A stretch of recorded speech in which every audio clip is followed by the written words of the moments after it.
TV besties, what is good with y'all? I hope y'all are doing well, staying healthy. Y'all drink your plenty of water, take all the vitamin C, get in your elderberries. Like, y'all, it's real out here. These babies are definitely getting us sick, because that's how I got sick. Doing much better. You may hear I'm still just being having a bit of congestion still. And a bit of a cough. But y'all, I'm doing better, feeling better, back to getting myself, back to being here with y'all. Glad to be here with y'all, getting back into our favorite TV shows. If you didn't see my post on community tab, I said I kind of just pick up basically where we were. So y'all, we are like on episode 9 of the next chapter. Things are like really moving along. But before we even like get into episode 9, I have to just talk about a couple of things in episode 8. One, Sean popped his question. Him and Chow like really like set things up, complete surprise, and he proposed to Jade. So big shout outs to that, shout outs to them. We kind of like really all saw that coming. It really seems like Sean is getting, in a better place and a healthier place. So I definitely wish them all the best. But the sad part of that episode, a lot of that was finding out that, Amber did not win the case, which I did know. So I don't necessarily want to I want to talk about it, but I think I just want to talk about how I love how she reacted to it, for one. Not that, of course, like, because we know Amber. Amber is famous for, going on live, going off, hitting her rants when she's triggered. That's how she normally handles things. And she really took that time to just be to herself. And that when she was really able to say something, she had so much grace, about the situation. And when really, this would have been a time where I would have possibly gave her a pass for going off, because the system definitely was like, we're against you. We already know that the criminal justice system can be sided. We're just talking about race wise. So as well, if you're like poverty, if you don't have money, and clearly here's another thing, like if you make a mistake, or if you suffer from a mental illness, they're basically saying you're going to do all this work just for nothing.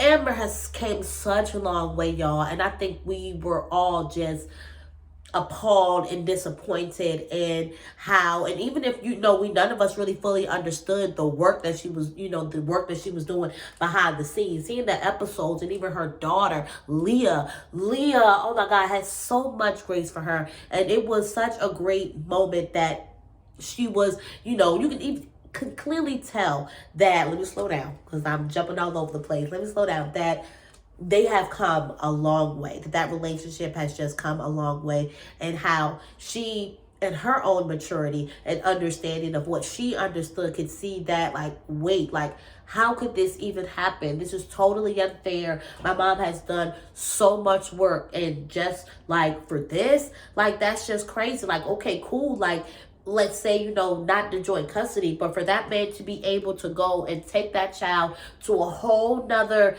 state across the country, which is what his plan is. Like, what's his name, Andrew? I think his name was Andrew, right? Or was it James? I know the baby's name is James, but why do I feel like his name was James too? But maybe it was Andrew. Either way, y'all know exactly what I'm talking about. I don't like him. Ain't nothing he can do. Ain't nothing he can say, because, like, I think I'd already shared my opinion on, like, him overall, and how I feel like he used her mental illness against her, and then tried to like bro, like karma's a bitch, okay?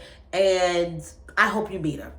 Sorry, not sorry, y'all. Like that's where I'm at with it. I'm gonna move on from there. Just, I think it's going to, it always seems like Amber just cannot win. But you just keep holding on, Amber. It's coming. You're going to have your time, boo. You're going to have your time. So, y'all, episode 9, you guys made it. Okay, so that's what, okay. I had to think about what you guys made and was talking about.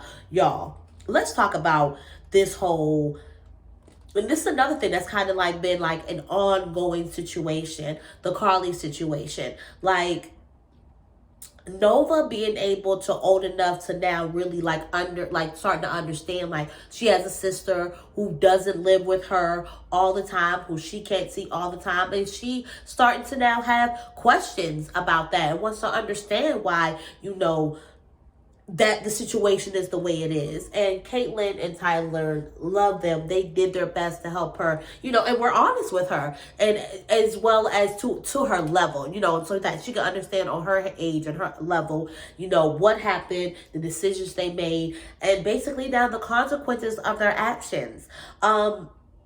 It sucks. It pisses me off just as much as it pisses Tyler off. I won't even compare my emotions because Tyler is living in it, dealing with it. So is Catelyn. And I refuse to get mad about him being so upset and him being so vocal about the decision that they made at the age that they were. Like, these people are like, I feel like, in my opinion, so I'm not saying that this is what it is, but I feel like it's like they don't want them really. And maybe because at the end of the day, right, this is what they agreed to. But I'm like, give these kids some grace. I'm sorry. They were 16 years old, not really maybe even fully understanding the options that they had, what everything meant or whatever or whatnot. Like, at this point, Carly knows exactly who her parents are and knows that she has siblings. And I think what makes me mad is because I feel like they make their decisions and they're not thinking about the whole Carly, and how she may feel. I feel like they think, oh, they're doing something for Tyler and Catelyn when this is about Carly too.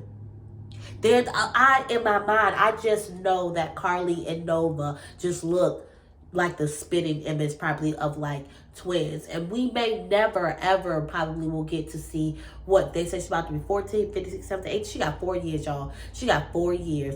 And if there's still this platform or whatever it is, the way it is, the way YouTube is, the way all this stuff and social, y'all, it's just to say, y'all, that basically I think in 4 years, so when that girl get 18, we're going to see Carly. When she gets to an age where she's now able to make the decisions and she can have this relationship without her, adoptive parents making that decision for her and things like that. You know what? And for real, I think probably even not even that. I feel like once she even like get 16, she might start to be more vocal and, about these visits and about sending them if she's not vocal about it already. At the same time, I do want to give them grace because I'm just like, okay, I can understand them not signing up for this. Them probably not thinking that this 16 and pregnant teen mom thing was going to carry on over a decade in the way that it has, and then not wanting to put her in that light. So I can understand all that piece, but I just don't like it. And the way my mind goes, in my opinion, I feel like, yes, they are trying to separate that relationship. They don't want that relationship. And for me, it's kind of like, say what it is already. Like Tyler said, let's forget the whole agreement that we made, whatever. If this is what it is, if that's this and that, let's be adults because we're adults now, and let's just say that. Because I'm telling you, there's nothing in my mind that does not tell me that once Carly gets to a certain age, that girl is going to be wanting to be around her biological parents. And who knows, what we may see. Who knows, where, Teen Mom is going to be in 4 years or 2 years from now, 3 years from now. But all these platforms out here, we're going to see Carly. Every time I hope and I pray, every time they have these conversations about having a visit, and just, it gives me anxiety. And I always hope for the best. And so I was like, nope. Why? There's no point even getting excited. There's no even point in getting hopes up. And Catelyn, she's really the more, silent one. She's kind of just like, yeah, this is just the way things go. I'm not surprised. But no, Tyler's going to be like, nah, bump that. Bump all that. I'm going to say this. I'm going to say that. And now what? throw that up in my face, and we're gonna have this, and we're gonna have like a real conversation. Like, that's where I stand at with y'all. That's where I'm at with it. Like, again, it's all my opinion. You let me know your opinion. How y'all feel about this whole adoption thing? I've never been adopted. I've never been.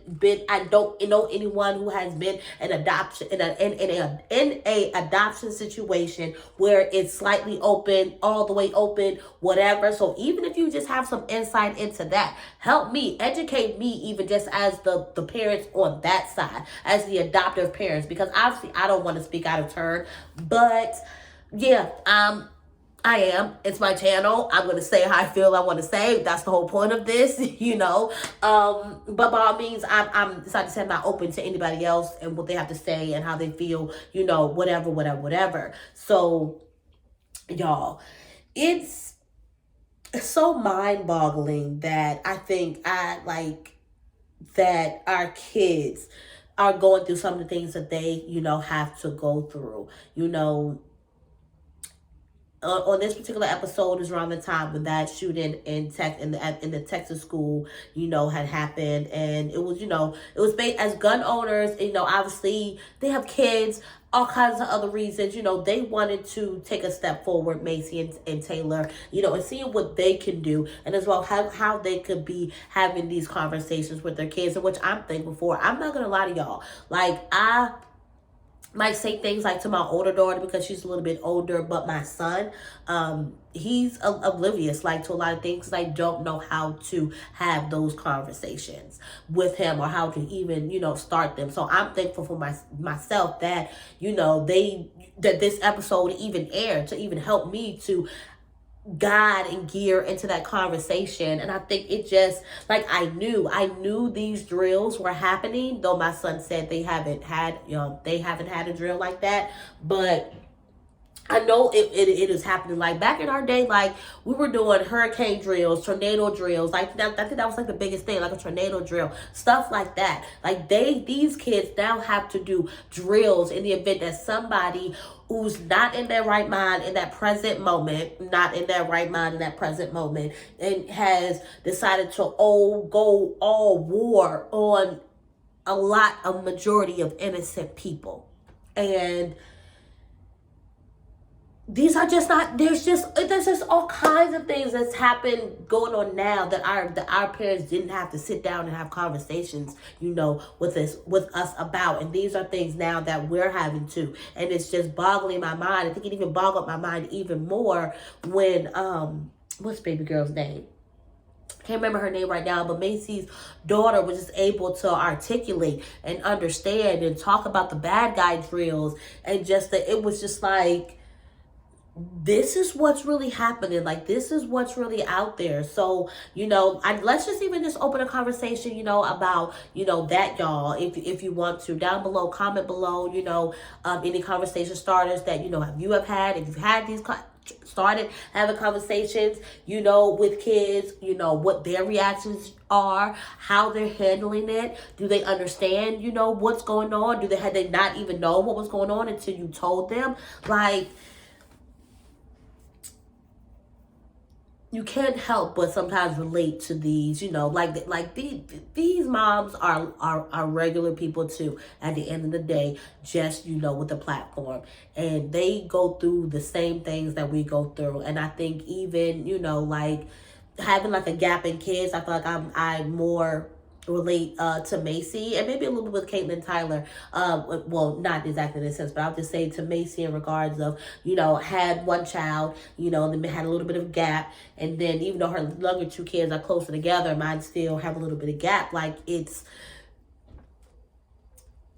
understanding, like, how you have to talk to everybody, like, one, like, all of our kids are different, for one, so, and having to, even how you talk to them can't always necessarily be the same, or you have to really gauge it all, you know, for that person, for them, for the rest of them, kind of, like, if you get what I'm saying. Like, you kind of like have to make an all general conversation and kind of gauge each one of them without triggering them or scaring them, you know, and just stuff like that. Like, y'all, it's It's crazy. This is it's really just crazy out here. But that's really all I got, y'all, for this episode. Good episode.